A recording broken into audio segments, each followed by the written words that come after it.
President William Ruto is in China after about 3 months of staying consistently in the country.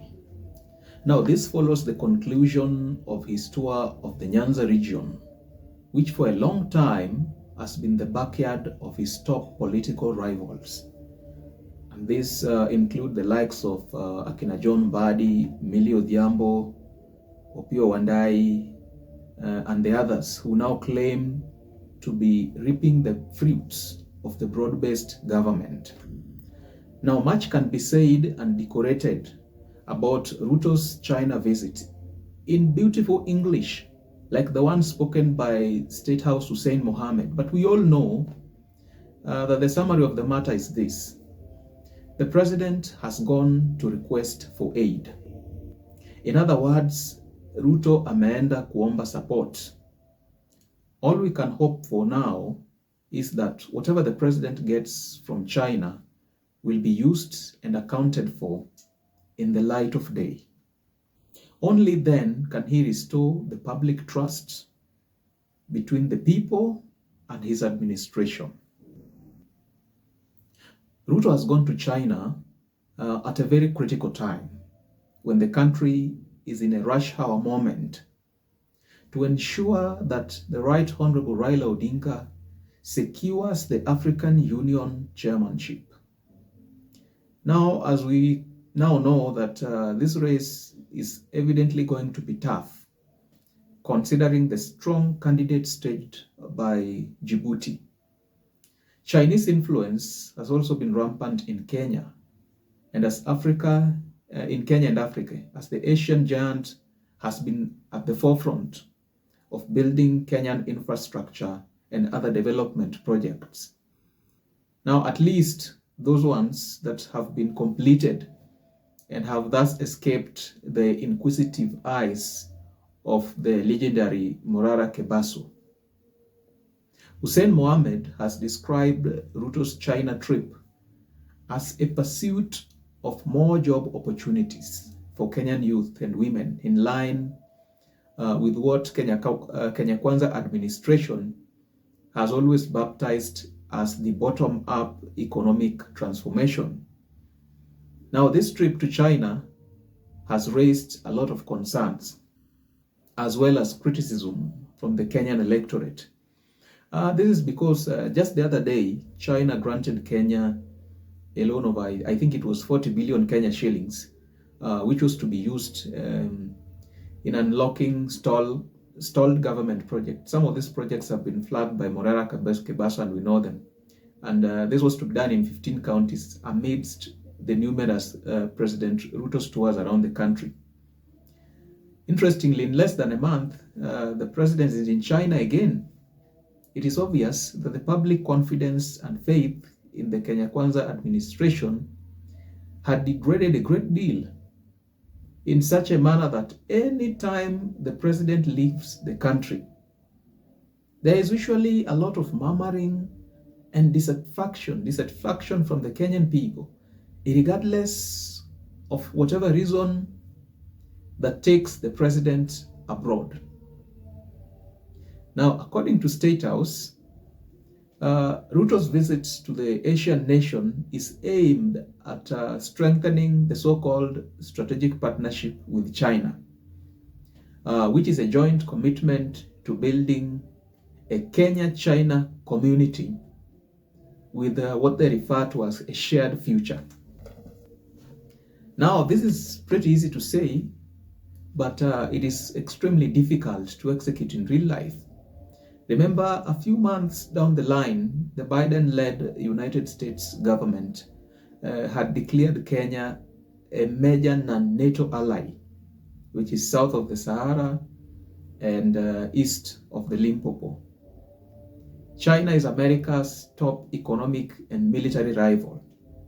And personally, I believe the non-NATO ally status was partly meant to counteract Chinese influence in the African continent.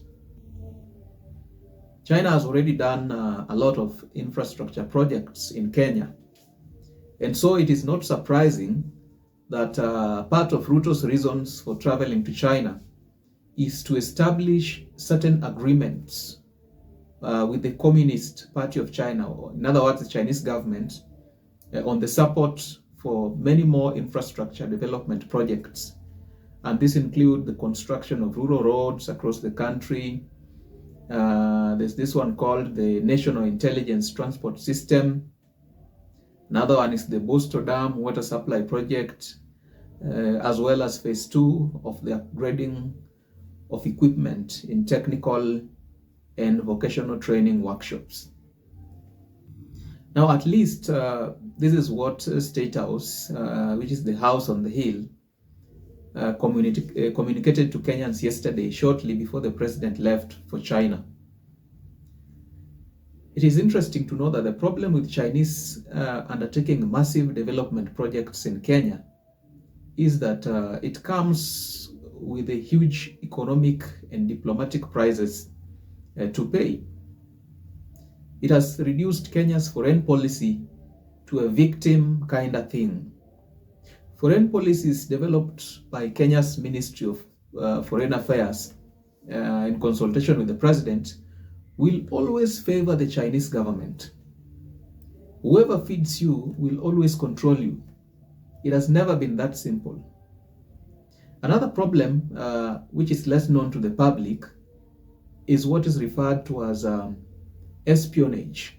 History students should be aware of this. Now, due to massive Chinese influence in Kenya and the African region, the Communist Party of China, which, as many of you know, is the ruling party in China, has the ability to infiltrate the Kenyan government, particularly the National Intelligence Service, NIS, and acquire whatever classified information that they may need from time to time. I believe this has enabled China to, in just a few decades, Chinese President Xi Jinping has been able to establish himself as Africa's top ally. And this is due to the infiltration of the National Intelligence Service. Now, President Ruto is also expected to conclude discussions with the Chinese government on new cooperation projects such as the extension and completion of the SGR, which is the Standard Gauge Railway, Phase 2B, and also Phase 2C, which extends from Naivasha to Kisumu and also to Malaba.